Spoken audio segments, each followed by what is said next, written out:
இப்போ இந்த வீடியோவில் பார்க்க போகிறது கொஸ்டின் வந்து டிஸ்பிளே பண்ணுறேன். என்னென்னா லெட் ஆக்சைடும் கார்பனும் சேர்ந்து லெட்டும் கார்பன் டை ஆக்சைடும் உருவாகிறது. லெட் ஆக்சைடு கார்பன் சேர்ந்து கார்பன் டை ஆக்சைடும் லெட்டும் உருவாகிறது. இதில் பார்த்தா நமக்கு கொஸ்டின் என்ன கேட்டிருப்பாங்க, which of the statement about the reaction below are incorrect. மொத்தம் 4 ஆப்ஷன் கொடுத்துருப்பாங்க. ஏ ஆப்ஷன் வந்து லெட் இஸ் கெட்டிங் ரெடியூஸ்ட் அப்படின்னு கொடுத்துருப்பாங்க. லெட்டு கெட்டிங் ரெடியூஸ்டா இல்லை. முதல்ல லெஃப்ட் சைடு உள்ள ரியாக்ஷன்ஸ்க்கு என்ன நடக்குதுன்னு தான் நம்ம சொல்லணும். லெஃப்ட் சைடில் முதல்ல என்னென்ன இருக்குது, லெட் ஆக்சைடு இருக்குது, இன்னொன்று கார்பன் இருக்குது. சரியா? இப்போது இந்த நமக்கு ரியாக்டன்ட் இருக்குது பார்த்தியா, இந்த ரியாக்டன்ட்டுக்கு என்ன நடக்குதுன்னு சொல்கிறது தான் கரெக்டான விஷயம். லெட் ஆக்சைடு ஆக்சிஜனை இழக்குது, ஆக்சிஜன் இழந்துருச்சா, அப்போ இது ரெடியூஸ் ஆகுது. Let oxide reduced. அடுத்து கார்பன் ஆக்சிஜனை ஏற்றுக்குது, அப்போ கார்பன் ஆக்சிடைஸ்டு. இதுதான் கரெக்டான ஸ்டேட்மெண்ட்டு. ஆனால் கொஸ்டினில் நமக்கு கேட்குறது என்ன, ராங்கான ஸ்டேட்மெண்ட் கேட்குறாங்க. இப்போ கரெக்டான ஸ்டேட்மெண்ட் எது எதுன்னு பார்ப்போமா. Carbon is getting oxidised, option C இருக்கு இல்லையா, ஆப்ஷன் சி வந்து கரெக்டான ஸ்டேட்மெண்ட்டு. அடுத்து ஆப்ஷன் டி இருக்கிறது, அதுவும் கரெக்டான ஸ்டேட்மெண்ட். அப்போ தப்பான ஸ்டேட்மெண்ட்டுன்றது என்னது, ஏவும் பியும். ஏ என்ன சொல்லுது, லெட்டு ரெடியூஸ் ஆகுது, வெறும் லெட்டு ரெடியூஸ் ஆகுதுன்னு சொல்கிறாங்க. இந்த ஸ்டேட்மெண்ட்டுக்கு சம்மந்தமே இல்லை. அடுத்து கார்பன் டை ஆக்சைடு வந்து ஆக்சிடைஸ் ஆகுது.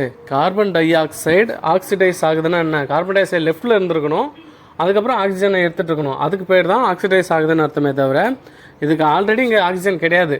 அவர் ப்ராடக்ட் சைடு போகும்போது ஆக்சிஜனை கெயின் பண்ணுறாரு. அப்போது இதுதான் கார்பன் தான் ஆக்சிடேஷன் ஆகுதே தவிர கார்பன் டை ஆக்சைடு கிடையாது. லெஃப்ட் சைடில் உள்ள பேரை சொல்லி என்ன ரியாக்ஷன் நடந்ததுன்னு நம்ம கரெக்டாக சொல்லணும். அதுதான் இந்த கொஸ்டினில் முக்கியம். ஓகேவா? அடுத்து ஒரு புக் பேக் எக்ஸசைஸு. கொஸ்டின் என்னென்னா, ஃபெரிக் ஆக்சைடு இப்போது அலுமினியத்து கூட சேருது. அலுமினியத்து கூட சேர்ந்து இது என்னவா மாறுது, அலுமினியம் ஆக்சைடாகவும் இரும்பும் உருவாகுது.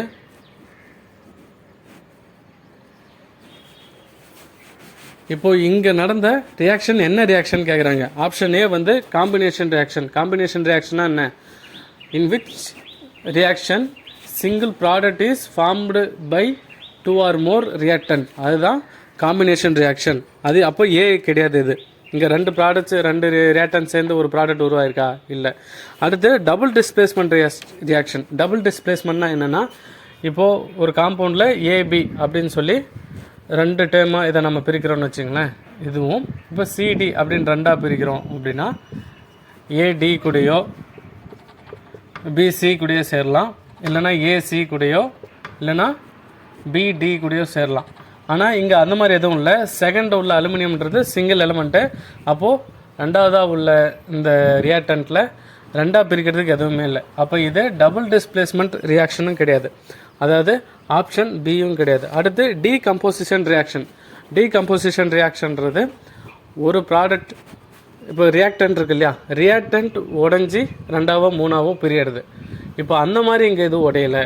இப்போ இது உடஞ்சி இது 2ஆவோ 3ஆவோ பிரியலை. இங்கே என்ன நடந்திருக்குன்னா, இந்த இரும்பு ஃபெரஸுக்கு பதிலாக அலுமினியம் ரீப்ளேஸ் ஆகிருக்கு. அதாவது அலுமினியம் ஃபெரஸை டிஸ்பிளேஸ் பண்ணியிருக்கு. Aluminium displaces iron. Iron simple தான் எஃப்இன்னு சொல்கிறது. சரியா? இப்போ ஏன் அலுமினியம் அயானை டிஸ்பிளேஸ் பண்ணுது, ஏன்னா ஆக்டிவிட்டி டேபிளை பொறுத்த வரைக்கும் அயானை விட அலுமினியம் ஆக்டிவிட்டி அதிகம், அதோட ரியாக்டிவ் தன்மை அதிகம். அதனால் இப்போது நார்மலாக ஆக்சிஜன் கூட இரும்பு இருக்கும்போது இரும்பு ஆக்சைடு கிடைக்கும், ஃபெரிக் ஆக்சைடு கிடைக்கும். இதுவே அலுமினியம் வரும்போது இரும்பை விட அலுமினியத்துக்கு அதிக ரியாக்டிவ் இருக்கிறதுனால அலுமினியம் ஆக்சிஜன் கூட போயிடுது, இந்த இரும்பை டிஸ்பிளேஸ் பண்ணிடுது. இதனால் இந்த ஆப்ஷன் எந்த option right, option D displacement ரியாக்ஷன்றது தான் இதில் right. Option D displacement reaction.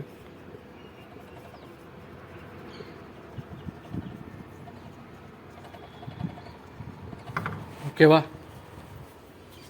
ஒரு புக் பேக் கொஸ்டின். இது என்னென்னா, டைல்யூட் ஹைட்ரோக்ளோரிக் ஆசிடை வந்து அயன் ஃபைலிங்ஸ் கூட சேர்க்கும்போது என்ன நடக்கும் அப்படிங்கிறத ஆன்சரில் சொல்லலாம். அதாவது HCl அதை அயன் கூட சேர்க்கும்போது என்ன நடக்கும்னா,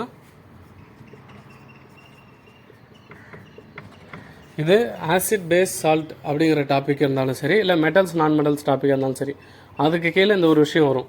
ஒரு மெட்டல் கூட, ஆக்டிவ் மெட்டல் கூட ஆசிடை சேர்க்கும்போது ஒன்று ஹைட்ரஜன் கேஸ் எவால்வ் ஆகும், இன்னொன்று இந்த மெட்டலோட சால்ட் உருவாகும், சால்ட் ஆஃப் தட் மெட்டல். இப்போது இந்த இரும்பு குளோரைடுங்கிறது இதோட சால்ட் மாதிரி. இப்போது இதில் இருந்து ஹைட்ரஜன் கேஸ் எவால்வ் ஆகிட்டு வெளியில் போகும். இந்த ஆப்ஷனை சொல்கிறது வந்து hydrogen gas and iron chloride are produced. Option A தான் ரைட்டு. அதாவது hydrogen gas and iron chloride is formed. கரெக்டா? இந்த விஷயம் இருக்கு இல்லைங்களா, இது உங்களுக்கு 10th CBSE படிக்கிறவங்களுக்கும் சரி, மெட்ரிக் படிக்கிறவங்களுக்கும் சரி இந்த விஷயம் யூஸ் ஆகும். ஆசிட் கூட மெட்டல் இது சேரும்போது, மெட்டல்ஸ் அண்ட் நான் மெட்டல்ஸ் படிக்கும்போது மெட்டல் ஆசிட் கூட எப்படி ரியாக்ட் ஆகும்னு சொல்லுவாங்க. ஆசிட் பேஸ் சால்ட்டு படிக்கும்போது ஆசிட் மெட்டல் கூட எப்படி ரியாக்ட் ஆகும்னு சொல்லுவாங்க. ரெண்டும் ஒன்று தான். அதோட சால்ட்டை கொடுத்துட்டு ஹைட்ரஜன் கேஸ் எவால்வ் ஆகும். ஓகேவா?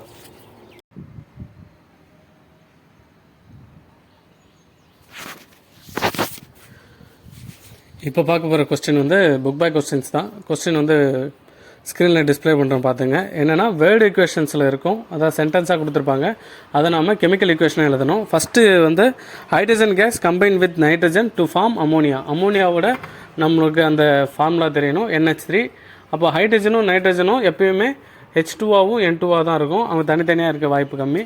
ஸோ இப்போது பேலன்ஸ் பண்ணணுன்னு நினச்சா இந்த 2 3 அப்படி வந்துருச்சுனாலே நீங்கள் என்ன பண்ணுங்கள், மேக்ஸிமம் 3 இங்கேயும் 2 இங்கேயும் போட்டு பாருங்கள். அப்போது இந்த ரெண்டு ஈக்குவல் ஆகிடும். 3 2s 6, 2 3s 6ன்னு நைட்ரஜனும் ஈக்குவல் ஆகிடுச்சு. சரியா? அடுத்து ரெண்டாவதாக உள்ளது என்ன சொல்கிறாங்கன்னா, ஹைட்ரஜன் சல்ஃபைட் கேஸ் வந்து ஏரில் பர்ன் ஆகி வாட்டரும் சல்ஃபர் டை ஆக்சைடும் கொடுக்கும். இப்போ இதில் பார்த்தீங்கன்னா ஒட்டுமொத்தமாக நமக்கு எத்தனை ஆக்சிஜன் லெஃப்ட் சைடில் இருக்குது? 2. அதிகமாக உள்ள எடுக்கணும். ஹிட் அண்ட் ட்ரையல் மெத்தடில் அதிகமாக உள்ளதுலேருந்து ஆரம்பிக்கணும். இப்போ இதில் வந்து ஆக்சிஜன் 2, இது இங்கே 2 + 1 3 இருக்குது, 2 இங்கே 3 இருக்குது டோட்டலாக.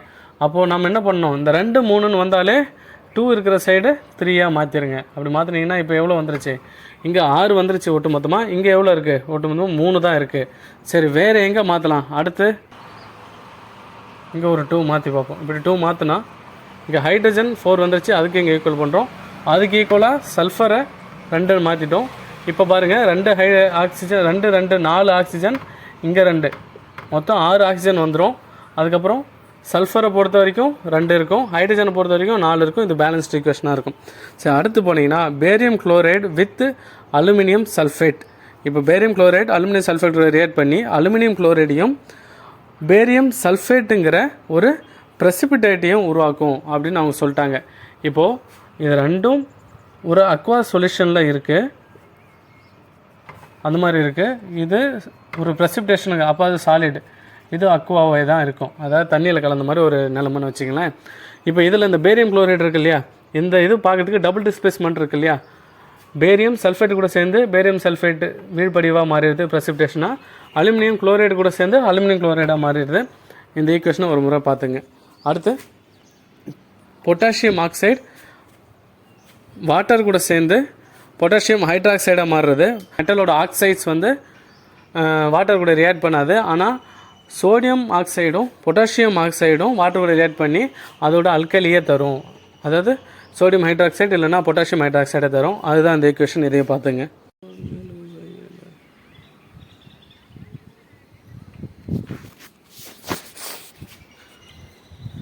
இப்போ பார்க்க போகிறது பேலன்சிங். பேலன்சிங் என்னென்னா, ஈக்குவேஷன் கொடுத்துருவாங்க. ஈக்குவேஷன் கொடுத்துட்டு லெஃப்ட் ஹேண்ட் சைடும் ரைட் ஹேண்ட் சைடும் உள்ள அந்த எலமெண்ட்ஸோட மாஸை ஈக்குவல் பண்ணணும். இப்போது இது ஹிட் அண்ட் ட்ரையல் மெத்தட் தான்.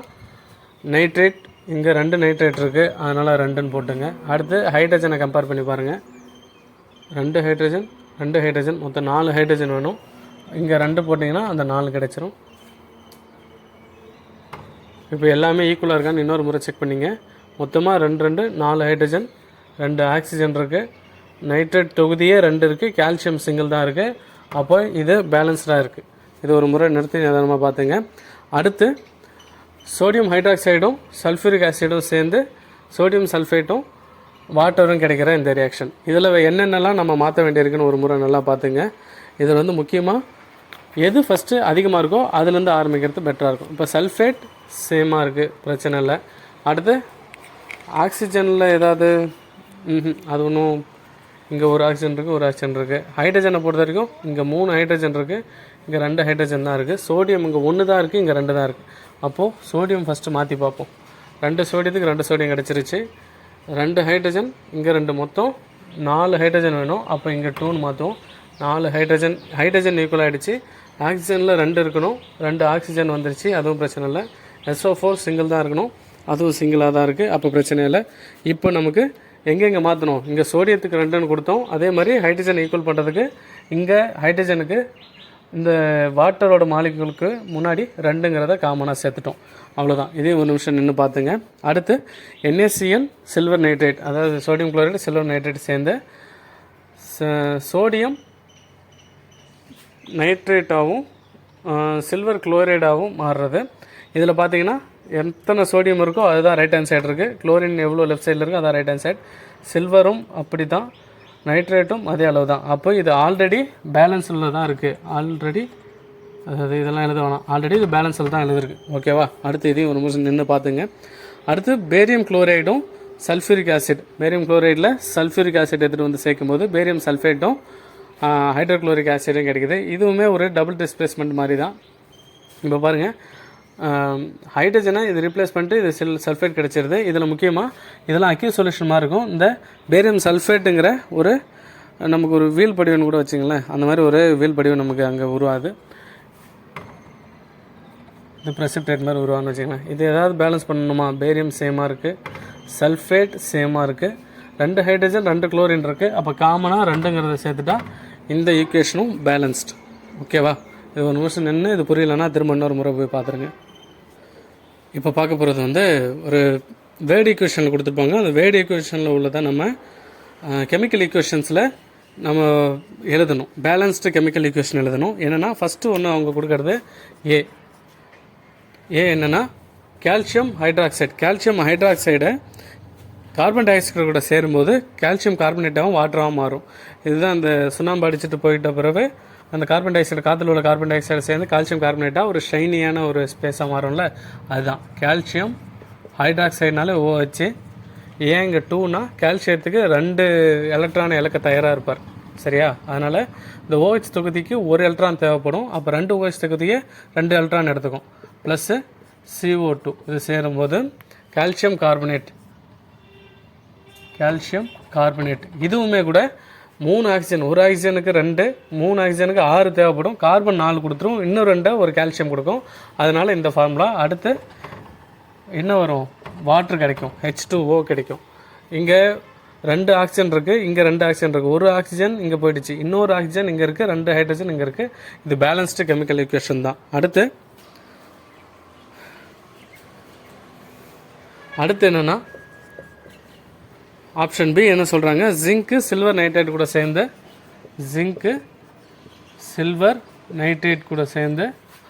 ஜிங்க் நைட்ரேட்டையும்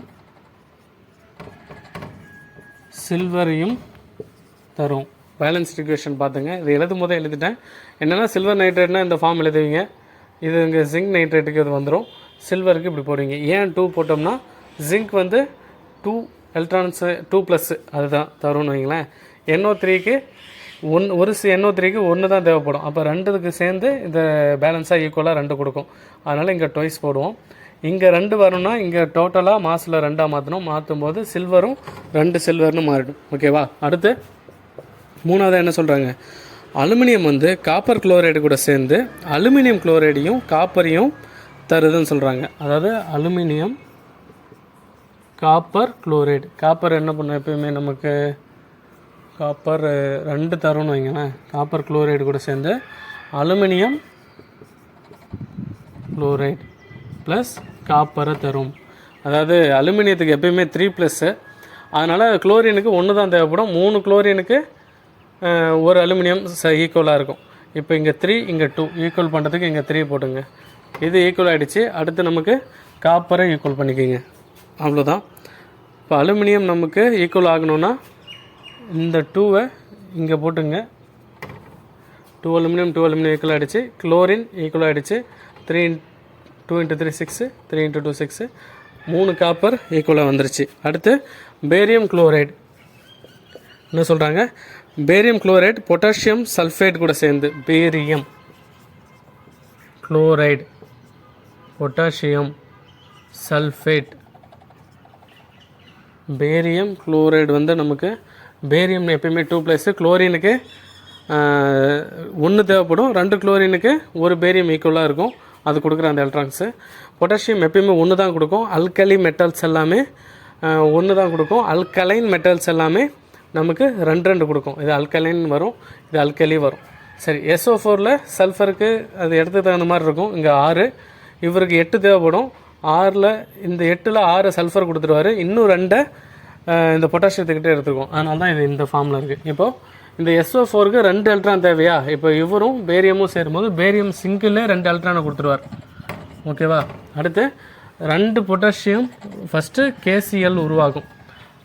அதான் பொட்டாசியம் குளோரைடு உருவாகும். 2 பொட்டாசியம் 2 குளோரைடு ஈக்குவல் ஆச்சு. பேரியம் சல்ஃபேட்டும் ஈக்குவலாக நமக்கு கிடச்சிருச்சு. இந்த கொஸ்டின்ஸ் இவ்வளோ தான். இதை இன்னொரு முறை திரும்ப பார்த்துங்க. இப்போ அடுத்து நம்ம பார்க்க போகிறது வேர்டு ஈக்குவேஷன்ஸில் ஒரு 4 ரியாக்ஷன் கொடுத்துருவாங்க.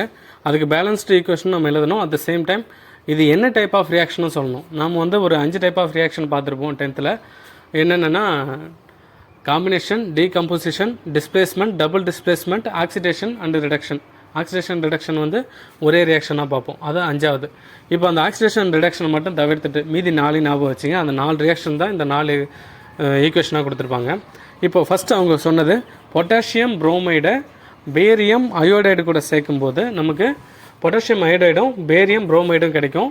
இது வந்து 2 அக்யூஸ் சொல்யூஷன், 2த்தையுமே ஒரு லிக்விட் மாதிரி இருக்கும். அது 2த்தையுமே ஒன்றா சேர்க்கும்போது பொட்டாசியம் அயோடைடு அக்யூஸ் சொல்யூஷனும் அதுக்கு கீழே ஒரு சாலிடும் உருவாகும். இது பார்க்குறதுக்கு நமக்கு எப்படி இருக்குது? டபுள் டிஸ்பிளேஸ்மெண்ட் மாதிரி இருக்கா? பொட்டாசியம் அயோடைடு கூட சேர்ந்துருச்சு, பேரியம் புரோமைடு கூட சேர்ந்துருச்சு. ஓகேவா? இந்த பொட்டாசியம் எப்பயுமே அல்கலி மெட்டல் சிங்கிள் எலக்ட்ரான் தான் கொடுக்கும். புரோமைடு வந்து நமக்கு இந்த லாஸ்ட்டில் இருக்குல்ல குளோரின், ஃப்ளோரின், புரோமின், அயோடின் அதில் இருக்கும். அதுக்கு இன்னும் ஒரு எலக்ட்ரான் கிடைச்சாலே அவர் அந்த ஆக்டேட் ரூலை ஃபுல்ஃபில் பண்ணுவார். அதனால் ஒரு பொட்டாசியம் இருந்தாலே புரோமைடுக்கு ஈக்குவல் தான். ஓகேவா? இது இந்த அயோடினுக்கு போகுது. இப்போது அயோடினும் சரி ஒரு எலக்ட்ரான் கிடைச்சாலே போதும். அப்போது ஒரு பொட்டாசியத்துக்கு ஒரு அயோடின் போதும். ஸோ 2 2 ஈக்குவல் பண்ணியாச்சு. அடுத்து பேரியம்ன்றது அல்கலைன்னு வரும், அல்கலைன் மெட்டல்ஸில் வரும். அவர் 2 எலக்ட்ரான் இழக்க தயாராக இருப்பார். அதனால தான் ஒரு அயோடினுக்கு ஒரு எலக்ட்ரான் போதும். அப்போது ஒரு பேரியத்துக்கு 2 அயோடின் ஈக்குவல், அதுக்கு தான் பண்ணுறோம். சரி, இப்போது இந்த பேரியம் தனியாக வந்துடுது. இந்த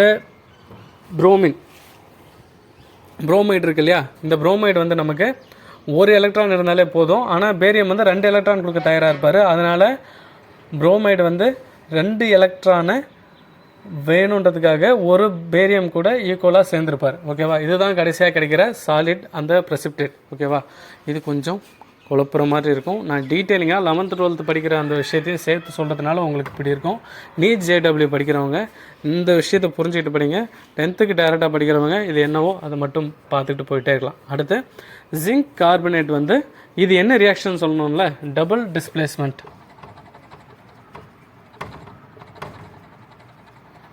டிஸ்பிளேஸ்மெண்ட், ரியாக்ஷன், இந்த ரியாக்ஷன். அடுத்து ஜிங்க் கார்பனேட்டு சாலிடாக இருக்குது. அதை என்ன பண்ணுவாங்க? ஹீட் பண்ணும்போது ஜிங்க் ஆக்சைடாகவும் கார்பன் டை ஆக்சைடாகவும் கேஸும் வெளியில் போகுது. இது பார்த்தா உங்களுக்கு அப்படியே தெரியுது. சிங்கிள் ப்ராடக்ட் ரியாக்டன்ட் வந்து ஒரு 2-3 ப்ராடக்டாக கிடைக்குது, அதாவது உடையுது. இது என்ன? டீகாம்போசிஷன்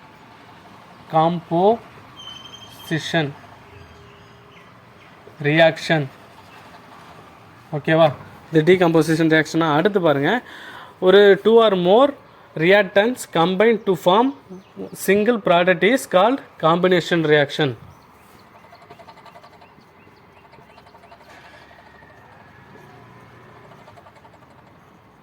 ஓகேவா? அடுத்து மெக்னீஷியம் ஹைட்ரோக்ளோரிக், இது மெக்னீஷியம் வந்து சாலிடாக இருக்கும், ஹைட்ரோக்ளோரிக் வந்து ஒரு அக்யூஸ் சொல்யூஷனாக இருக்கும். இப்போ அதில் மெக்னீஷியத்தை போடும்போது ஹைட்ரஜனை மெக்னீஷியம் ரிப்ளேஸ் பண்ணும். ஏன்னா ரியாக்டிவிட்டி டேபிளில் ஹைட்ரஜனை விட மெக்னீஷியம் மேலே இருக்கும். ஹைட்ரஜனை விட மெக்னீஷியத்துக்கு ரியாக்டிவிட்டி அதிகம், அதனால் ஹைட்ரஜன் அது ஈஸியாக ரிப்ளேஸ் பண்ணிவிடும். அப்போது இது டிஸ்பிளேஸ் பண்ணுறதுனால இதுக்கு பேர் டிஸ்பிளேஸ்மெண்ட் ரியாக்ஷன். இப்படி நிறையா ரியாக்ஷன் நீங்கள் பார்த்துட்டே வாங்க. இதே ரியாக்ஷன்ஸ் நமக்கு அடுத்தடுத்த பாடங்களான ஆசிட் பேஸ் சால்ட் அப்புறம் மெட்டல் நான் மெட்டல்ஸ் அந்த பாடத்துலேயும் இதெல்லாம் நமக்கு ரிப்பீட்டடாக யூஸ் ஆகும். ஓகேவா? இப்போ பார்க்க போகிற கொஸ்டின் வந்து ஒரு டீகம்போசிஷன் ரியாக்ஷன் என்னென்ன விதத்துலலாம் நடக்குது. ஒன்று வந்து ஹீட் மூலயமா எப்படி டீகம்போசிஷன் நடக்குது, லைட் மூலயமா எப்படி நடக்குது, எலக்ட்ரிசிட்டி மூலயமா எப்படி நடக்குது. இது எல்லாமே நம்ம புக்கில் உள்ள எக்ஸாம்பிளை வச்சே பார்ப்போம். ஹீட் மூலயமா நடக்கிறது எதை சொல்லலாம்? கால்சியம் கார்பனேட்டு ஹீட் பண்ணால் கால்சியம் ஆக்சைடாகவும் CO2ஆகவும் மாறும். கால்சியம் ஆக்சைடுன்றது குவிக்லைமு, இது ஸ்லேக்டு லைமு. குவிக்லைம் எதுக்கெலாம் யூஸ் பண்ணுவாங்க? சிமெண்ட் மேனுஃபேக்சரிங்கில் யூஸ் பண்ணுவாங்க. ஹீட் மூலிமா நடக்கிற டீகம்போசிஷன் ரியாக்ஷன். அடுத்து சன்லைட்டுன்னு எடுத்துக்கிட்டால் சில்வர் குளோரைடுன்னு எடுத்துக்கலாமா? சில்வர் குளோரைடு குளோரினாவும் சில்வராகவும் மாறுறது. இன்னொன்று சில்வர் புரோமைடும் அப்படி தான்.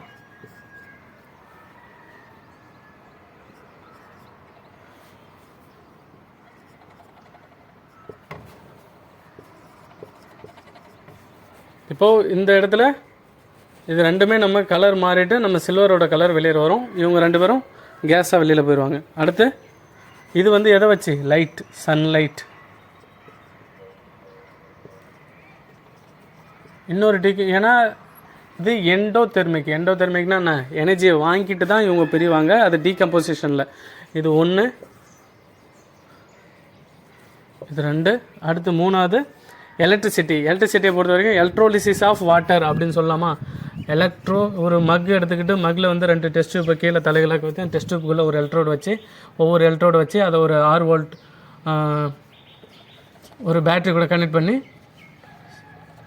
அந்த வாட்டரை வந்து ஹைட்ரஜனாகவும் ஆக்சிஜனாகவும் பிரிக்கிறது தான் எலக்ட்ரோலிசிஸ். அதுக்கு யூஸ் பண்ணுறது வந்து அதில் வந்து டைலூட் சல்ஃபூரிக் ஆசிட் வந்து லைட்டாக ஆட் பண்ணுவாங்க.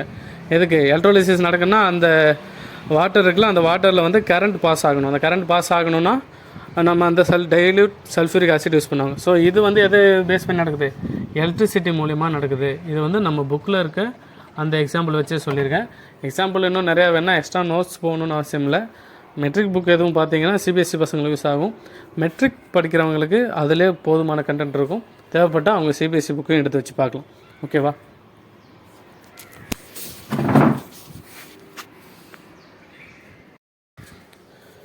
இப்போ அடுத்து பார்க்க போகிறது சில்வர் நைட்ரேட் சொல்யூஷனில் காப்பர் கலந்து சில்வரை பிரித்து எடுக்கிற அந்த விஷயம் தான் பார்ப்போம். சில்வர் நைட்ரேட்னா AgNO3. இந்த கரைசலில் எதை ஆட் பண்ணுறாங்க?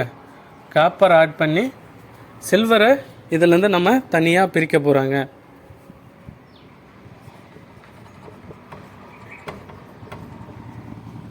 சில்வர் ஒரு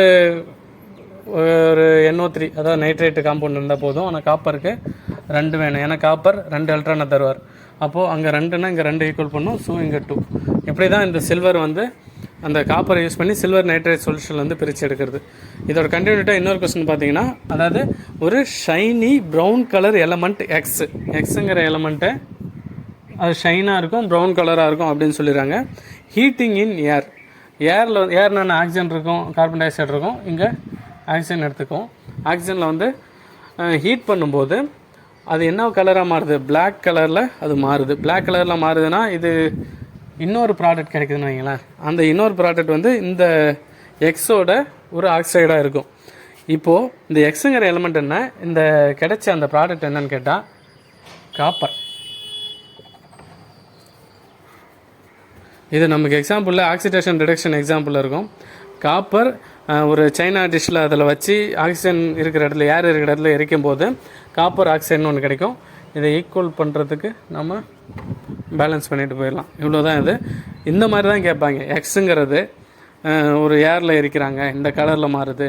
இல்லை இதே காப்பர் ஆக்சைடை திரும்ப ஹீட்டாக இருக்கிற இந்த இதில் ஒரு ஹைட்ரஜன் கேஸை வந்து செலுத்தும் போது என்ன ஆகும்? இந்த ரியாக்ஷன் பாருங்களேன். காப்பர் ஆக்சைடு கூட ஹைட்ரஜனை சேர்க்கும்போது காப்பர் திரும்ப கிடைக்கும், H2O போயிடும். சரியா? இது வந்து இப்போது காப்பர் ஆக்சிஜன் ஏற்றுக்கிட்டு ஆக்சிடேஷன், காப்பர் ஆக்சிஜனை இழந்துட்டு ரிடக்ஷன் அப்படின்னு சொல்லி இதில் சொல்லுவாங்க.